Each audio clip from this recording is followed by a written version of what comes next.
News world में आपका स्वागत है और खास कार्यक्रम सियासी रंग लेकर आपके साथ मैं हूं मोहम्मद कमर खान। इस कार्यक्रम के जरिए हम आपको राष्ट्रीय और स्थानीय स्तर की सियासी हलचल और गतिविधियों से रूबरू कराते हैं। साथ ही आपको यह भी बताते हैं कब कहां क्या किस तरह की सियासी उठापटक हुई। राजनीति के शतरंज पर ऐसी कौन सी नई बिसात बिछी जो सियासी गलियारों से लेकर चौक चौराहों तक चर्चा के केंद्र में रही, बहस का मुद्दा बनी और फिर तेज होती गई क्रिया प्रतिक्रिया, आरोप प्रत्यारोप की जंग, सियासी राज।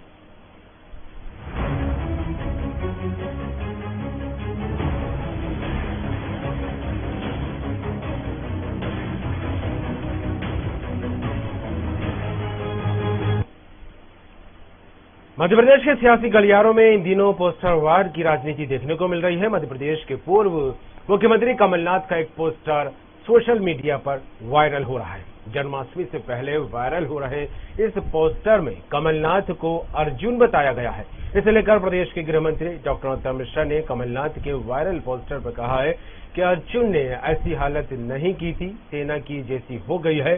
कांग्रेस में 20 लोग भी नहीं है तो कैसे इंचार्ज बना दिया है।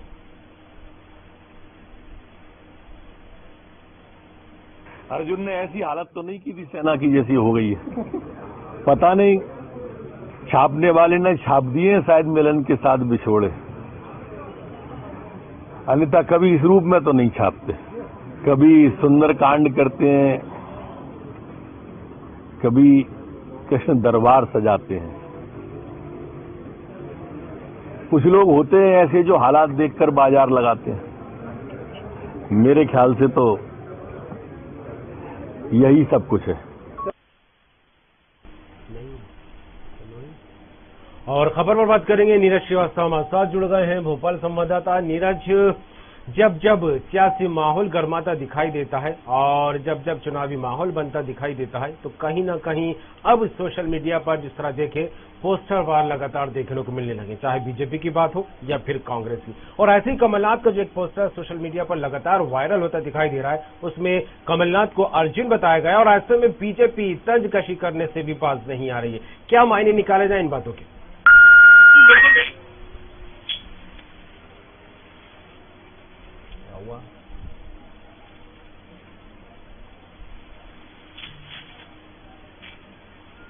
नीरज, आवाज मिल रही है आपको?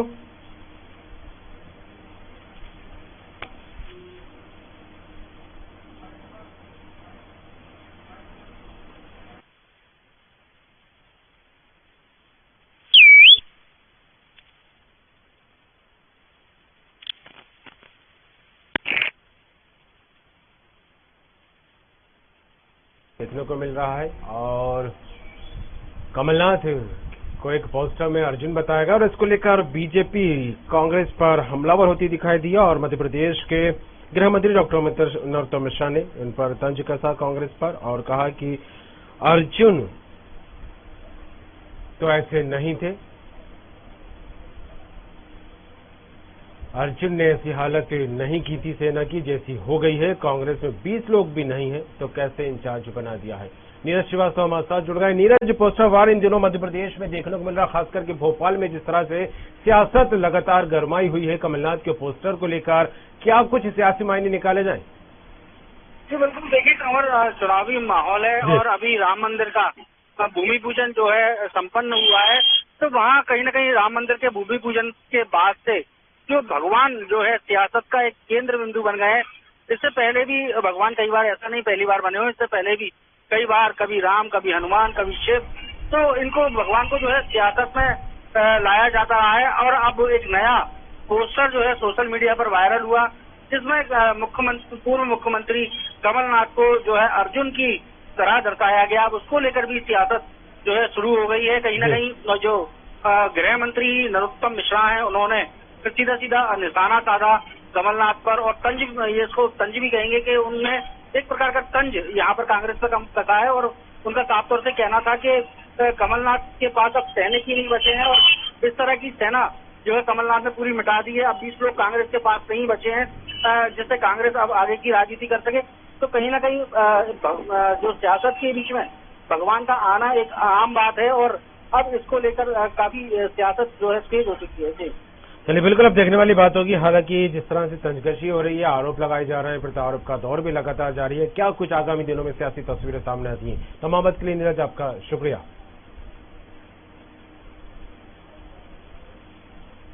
मध्य प्रदेश की 27 विधानसभा सीटों पर उपचुनाव होने हैं। इनकी तारीखों का भले ही अभी ऐलान नहीं हुआ हो, लेकिन उपचुनाव से पहले मध्य प्रदेश की सियासी फिजा बदली बदली सी नजर आने लगी है।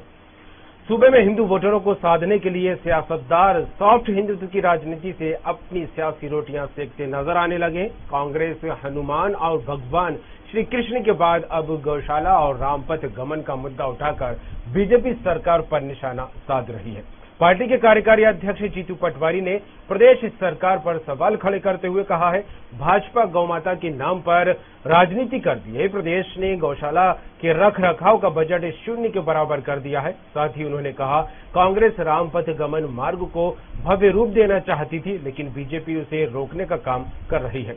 जीतू पटवारी ने यह भी कहा कि बीजेपी नेता राम के नाम पर सियासत करके वोट मांगते हैं, लेकिन उनकी करनी और कथनी में अंतर जनता साफ समझ रही है। गौ माता की बात करके वोट लेते थे, गाय के वध पर लोगों की हत्याएं करते थे। गौशालाएं कमलनाथ जी ने 1000 बनवाई, पर उसके चारे और रख रखाव के लिए इन्होंने प्रोविजन 0 जैसा कर दिया, मिनिमम कर दिया। कांग्रेस पार्टी ने वो 100 करोड़ रुपए से ऊपर रखा था। मैं मानता हूं कि इनकी धार्मिक भावनाएं भारतीय जनता पार्टी और उसकी सरकार और शिवराज सिंह जी की क्या है, इससे समझ में आता है। कुल मिला के जिस तरीके की केवल राम के नाम पर वोट लेना और राम की बात करके लोगों को ये कहना कि हम धार्मिक हैं, हमारी पार्टी धार्मिक है, इनकी करनी और कथनी में अंतर है। मैं आरोप लगाता हूं भारतीय जनता पार्टी पर कि जब गाय और गौशालाओं का निर्माण कमलनाथ जी ने इतने बड़े स्तर पर करवाया, तो उनके रखरखाव का प्रोविजन इस सरकार ने नहीं किया, ये आरोप है कांग्रेस पार्टी। और खबर पर बात करने के लिए सीधे चलेंगे न्यूज रूम। हमारे साथ जुड़ गए हैं associate news editor Arvind Sharma ji. Arvind ji, Madhya Pradesh की सियासत जिस तरह से पल पल बदलती नजर आ रही है, हालांकि जो टारगेट है दोनों ही मुख्य पार्टियों का वह है 27 सीटों पर होने वाले उपचुनाव, लेकिन जिस तरह से मध्य प्रदेश में धर्म की राजनीति देखने को मिल रही है और इसको लेकर दोनों ही पार्टियां अपने आप को जो है भगवानों से उनकी आस्था जोड़कर देखने की बात कहती नजर आती है, लेकिन विपक्ष पर जमकर निशाना भी साधती दिखाई देती है, क्या कहें? कमल, एक प्रयोग जो हुआ वो प्रयोग कहीं न कहीं सफल होता दिखा। उस प्रयोग को लेकर अब कांग्रेस भी मैदान में है और कांग्रेस जिस तरीके से बात करने लगी, जिस तरीके से साफ हिंदुत्व को लेकर आगे बढ़ रही है। अभी कार्यालय में यदि बात करें तो कार्यालय में पूजन होने लगे हैं, कार्यालय में और धार्मिक एक्टिविटीज, धार्मिक कार्यक्रम होने लगे। तो हम ये कह सकते हैं कि जिस भाषा में सवाल है उसी भाषा में जवाब अब देने का प्रयास हो रहा है। कांग्रेस ने भी वही चीजें अपनानी शुरू कर दी हैं, छोटे रूप में ही न सही मगर अपनानी तो शुरू कर दी है। जिस तरीके से कार्यक्रम हो रहे हैं और लगातार जिस तरीके से आप कमार हम बात कर रहे हैं जिस तरीके से कि ये उपचुनाव नहीं है, ये चुनाव का फाइनल है और इसमें सरकार का भाग्य बनना है। सरकार 3.5 साल कौन चलाएगा इस बात को सिद्ध होना है और इसी को लेकर जीतू पटवारी जिस तरीके से इस समय बिल्कुल अब फॉर्म पे हैं और जिस तरीके की बातें कर रहे हैं, जिस तरीके से मामले उठ रहे हैं। और दूसरी बात कमार हम लोगों ने भी देखा है कि जिस तरीके से बातें होती हैं मंदिर या गौशाला या अन्य धार्मिक जो मुद्दे हैं वो चुनाव के समय कुछ ज्यादा उठते हैं और इसका पता ये चलता है कि चुनाव होने वाला है। और अब देखना होगा कि ये जो आप कहेंगे कि सॉफ्ट हिंदुत्व की बात होती है, तो सॉफ्ट और हार्ड हिंदुत्व नहीं होता। हिंदुत्व एक चीज है जिसको अब लगता है, इनको राजनीतिक दलों को लगता है कि उस चीज से ये वोट बना सकते हैं और वोट से सरकार रह सकती है। तो अब दोनों दल कर रहे हैं और हम आपको अभी तो और देखना होगा, कभी राम बन के आएंगे, कभी श्याम बन के आएंगे। और राजनीति में जो एक पतली सी रेखा थी धर्म को अलग करते हुए, वो रेखा कहीं ना कहीं खत्म हो रही है। जी, की राजनीति को लेकर बात की जाए तो अरविंद जी, सियासत जो है कई रंग सियासी गलियारों में जो है उड़ाती नजर आती है, धर्म के नाम की बात हो या दूसरे मुद्दों को लेकर। लेकिन जब जब चुनाव हुए हैं तो जो मूलभूत मुद्दे रहे जनता से जुड़े, चाहे सड़क की बात हो, बिजली की बात हो, पानी की बात हो, किसानों से जुड़ी समस्याओं को लेकर बात हो, कि जैसे जैसे चुनाव नजदीक आते रहते ये मुद्दे कहीं ना कहीं विलुप्त हो जाते हैं और अगर राजनीति में कोई रंग नजर आने लगता है वो है धार्मिक रंग। तो क्या लगता है जिस तरह से 2014 की लोकसभा चुनाव की बात हो या उसके उसके बाद जिस तरह से मध्य प्रदेश में विधानसभा चुनाव हुए थे या फिर जो अभी पिछले लोकसभा चुनाव हुए, कहीं ना कहीं राम मंदिर की स्थापना को लेकर एक बड़ा मुद्दा आया था और बीजेपी ने इस पर जीत भी हासिल की। तो क्या लगता है इन्हीं चीजों को देखते हुए अब कांग्रेस भी बीजेपी के नक्शे कदम पर चलने लगी है? जिस तरीके से दिख रहा है, जिस तरीके से बात की जा रही है, बात तो उसी तरफ होती हुई जाती दिख रही है। हम आप गौशाला की बात करते हैं, मगर गौशालाएं हैं कहाँ? हमने 1000 गौशाले बनाने की बात की थी, गौशाला तो कहीं नजर नहीं आती। जब हम सड़क पे निकलते हैं, हम आप, और बरसात का मौसम है, हम देखते हैं यहाँ से लेके यदि कहीं 100-200 किलोमीटर दूर जाना है तो 2-4 गायें हमको सड़क में मिल जाती हैं जो घायल अवस्था में होती। तो देखिए, ये बातें हैं और बातें तो होती रहती हैं। हाँ, राजनीतिक समय में ये धर्म की बात जो कुछ ज्यादा होती है, उस बातों पर ध्यान ये, क्योंकि देखिए, जो लोगों को मूलभूत सुविधाएं प्रदान करनी है, सरकारों की जो कर्तव्य है, सरकारों के जो काम है, वो तो सरकार कर नहीं पाती। जब सरकार ये काम नहीं कर पाएगी तो सरकार हमारे आपके दिमाग को डाइवर्ट करती है, जनता के दिमाग को डाइवर्ट करती है। और डाइवर्ट कैसे हो सकता है? धर्म से, क्योंकि हम धर्म को मानने वाले लोग हैं और धर्म से ज्यादा जुड़े हुए लोग हैं। तो उनको लगा कि भाजपा इस प्रयोग में सफल रही, तो कांग्रेस भी कहीं न कहीं पीछे पीछे धीरे धीरे ही उनके पीछे जा रही। मगर यदि लोकतंत्र की बात करें, हमारे संविधान की बात करें, तो हमको राजनीति को और धर्म को अलग करना पड़ेगा। यदि राजनीति और धर्म का घालमेल हुआ तो इसी तरीके से ये नफरत की जो आगे हैं वो जलती रहेंगी। और हम तो चाहते हैं कि हमारा देश संविधान के हिसाब से चले, हम सब चाहते हैं कि संविधान के हिसाब से चले। अब देखना होगा कि आगे ये किस तरीके से राजनीतिक दल इस देश को चलाना चाहते हैं, और क्या धर्म से ही राजनीति होगी या राजनीति से धर्म होगा, ये तो आगे वाला समय बताएगा। जी बिल्कुल, समय क्या कुछ करवट लेता है, क्या कुछ सियासत देखने को मिलती है, वक्त ही बताएगा। लेकिन जिस तरह धर्म और आस्था को लेकर जब जब जिक्र होता है तो कहा जाता है कि ये जो धर्म और आस्था की बात है कहीं ना कहीं भावनाओं से जुड़ी होती है, और जो बड़े सियासी दल है उन्होंने इन भावनाओं को समझा। तो क्या लगता है इन भावनाओं के दम पर सियासी रोटियां सेकना आसान हो गया है? जिस तरीके से हम बात कर रहे हैं या जिस तरीके से धर्म की बातें बार बार उठ के आ रही हैं, कभी बैनर पे आ जाता है, कभी कहीं और आ जाता है, कहीं राम मंदिर का शिलान्यास हो जाता है। चलिए, यहाँ तक तो ठीक था, मगर जब ये चीजें जब बिल्कुल, क्योंकि धर्म हमारे साथ प्रतिदिन जुड़ा हुआ है, प्रति घंटे जुड़ा हुआ है, प्रति मिनट जुड़ा हुआ है, उसका असर हमारे दिमाग पे पड़ता है। हम हर व्यक्ति अपना त्योहार मनाते हैं, चाहे हिंदू हो, चाहे मुस्लिम हो, चाहे सिख हो, चाहे ईसाई हो, हर व्यक्ति अपना धर्म का पालन करता है। मगर धर्म जब कार्यालय में पहुंच जाए, राजनीतिक दलों के कार्यालयों में पहुंच जाए, वहां पे पूजा पाठ और इस तरीके की चीजें दिखने लगे, तो धर्म तो राजनीति से जुड़ गया ना कमाल। जी चलिए, बिल्कुल अब देखने वाली बात होगी। हालांकि सभी धर्म के लोग भारत में रहते हैं, अनेकता में एकता, यही हमारे भारत देश की पहचान भी है। लेकिन जिस तरह से सियासत एक अलग अंदाज में भारत में या फिर देखा जाए मध्य प्रदेश में देखने को मिल रही है, इसमें आगामी दिनों में क्या कुछ तस्वीरें सामने आएंगी, क्या कुछ सियासी रंग भरने की कोशिश नेता और सियासी दल करते दिखाई देंगे, देखने वाली बात होगी। तमाम बात के लिए अरविंद जी आपका शुक्रिया।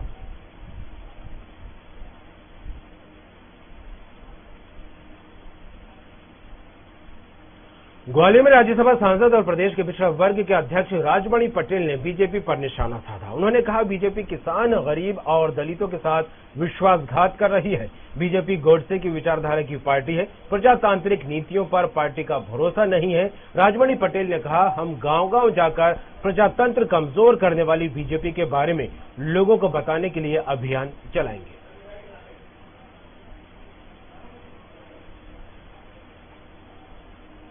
लाखों करोड़ों रुपए के पैकेज का ऐलान हो रहा है कोरोना के समय में, लेकिन मैं पूछना चाहती हूँ, लाखों करोड़ों रुपए की आपने पैकेज दिया, लेकिन गया कहाँ? वो पूंजीपतियों के पास गया, वो अमीरों के पास गया, पूंजीपतियों की मदद हुई। अगर गरीबों की मदद हुई हो तो मैं पूछना चाहता हूँ मोदी से, भारतीय जनता पार्टी सरकार से, कि ठेला लगाने वाला, कुल्हड़ बेचने वाला, फुटपाथ पर माने 100-200 रुपए का व्यापार करने वाला छोटा व्यापारी, जिसके जिंदगी बर्बाद हो गई, धंधा बर्बाद हो गया, उसके खाते में कितना गया?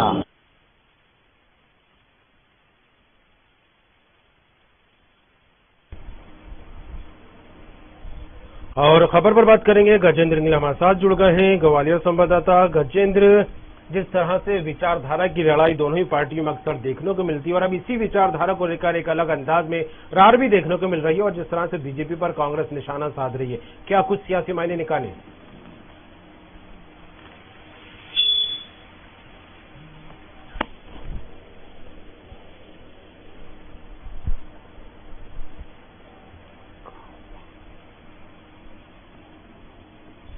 गजेंद्र, आवाज मिल रही है आपको?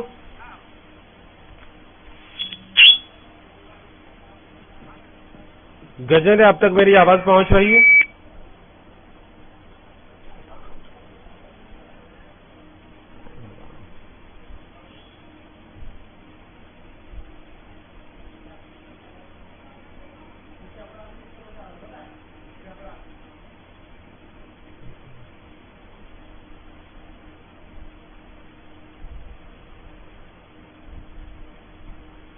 लेकिन अगली खबर, छत्तीसगढ़ में कोरोना को लेकर लगातार सियासत गरमाने लगी है।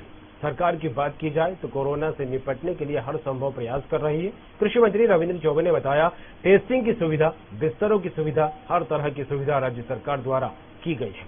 हालांकि कोरोना को लेकर विपक्षी सत्ता पक्ष पर सीधा निशाना साधता नजर आ रहा है, जिसमें बात करें तो पूर्व मंत्री और विधायक बृजमोहन अग्रवाल का कहना है, सरकार की कोई तैयारी कोरोना को लेकर न पहले थी और न ही आज है।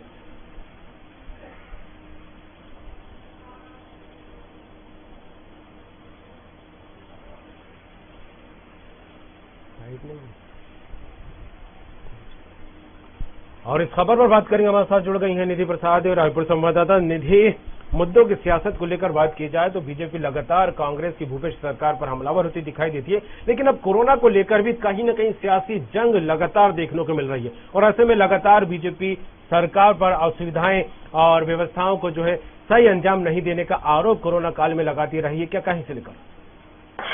जी बिल्कुल कमल, आपको बताना चाहेंगे कि लगातार जो कोरोना महामारी ने एक भयावह रूप छत्तीसगढ़ में लिया हुआ है और छत्तीसगढ़ की राजधानी रायपुर में अगर बात की जाए तो हर दिन 100 से ज्यादा मरीज सामने आ रहे हैं और इसको देखते हुए लगातार अब जो विपक्ष है वो सत्ता पक्ष को घेरने में कोई कसर बाकी नहीं रख रही है।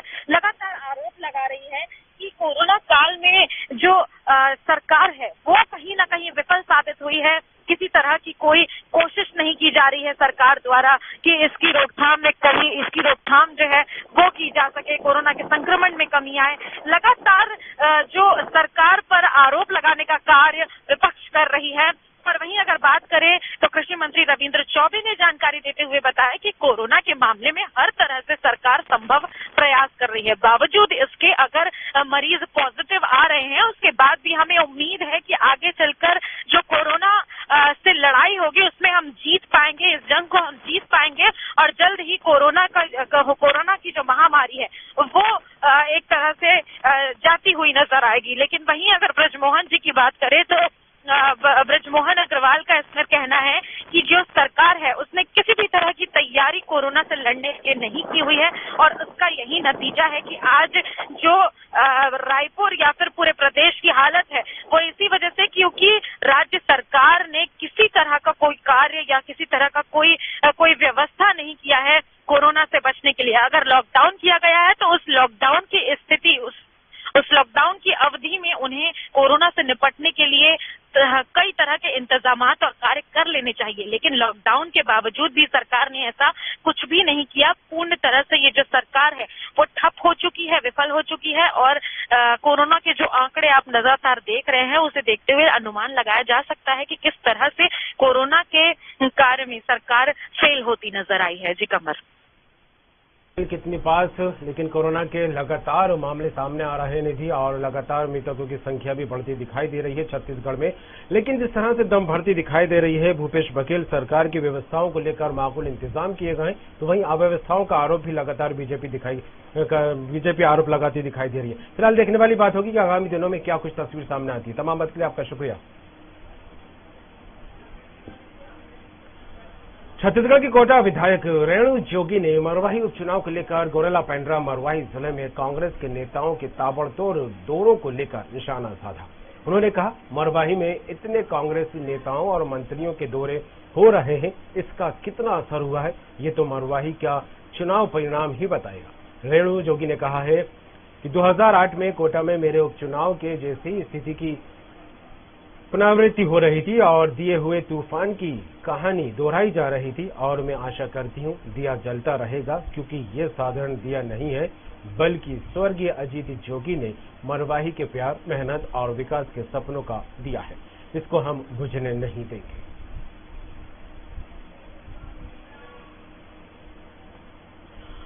और अभिषेक गुप्ता हमारे साथ जुड़ गए हैं, पेंड्रा संवाददाता। अभिषेक, मरवाही चुनाव को लेकर सरगर्मियां तेज हो गई हैं। बीजेपी कांग्रेस अपनी तैयारियों में जुटी है, तो वहीं छत्तीसगढ़ जनता कांग्रेस को लेकर बात की जाए तो लगातार रणनीति को लेकर आगे बढ़ती दिखाई दी। और ऐसे ही आज जिस तरह से तस्वीरें सामने आ रही हैं रेणु जोगी के लेकर, क्या कुछ मायने निकाला जाए और क्या कुछ माहौल फिलहाल बनता दिखाई दे रहा है मरवाही में? जी, मैं आपको बताना चाहूंगा कि कोटा विधायक रेणु जोगी जी ने मरवाही उपचुनाव को लेकर गौरेला पिंडा मरवाही जिले में जो कांग्रेस के ताबड़तोड़ दौरे हो रहे हैं उससे निशाना साधते हुए कहा है कि मरवाही उपचुनाव को लेकर कांग्रेस लगातार मरवाही में दौरे कर रही है और एसडीएम कार्यालय, एसडीओपी और कई तरह की सड़कों की स्वीकृति देते हुए जा रही है। लेकिन मरवाही उपचुनाव के बाद ही पता चलेगा कि कांग्रेस ने कितना मेहनत किया है क्षेत्र में। और रेणु जोगी ने यह भी कहा है कि 2008 में जो कोटा में मेरे उपचुनाव की जैसी स्थिति ही बन रही है।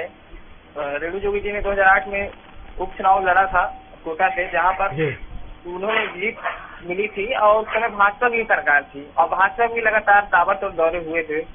तो इसी तरह से देखा जा रहा है मरवाही उपचुनाव को, ऐसा रेणु जोगी कहना है। और अजीत जोगी का इसमें प्रेम है जिसे हम बरकरार रखेंगे और मरवाही उपचुनाव में जीतने की पूरी कोशिश करेंगे और दिए को बुझने नहीं देंगे। बिल्कुल अभिषेक, देखने वाली बात होगी। हालांकि तीनों ही पार्टियां जीत का दम भरती दिखाई दे रही हैं। जनता के मन में क्या है कुछ है, चुनाव नतीजा ही बताएंगे। तमाम बात के लिए आपका धन्यवाद।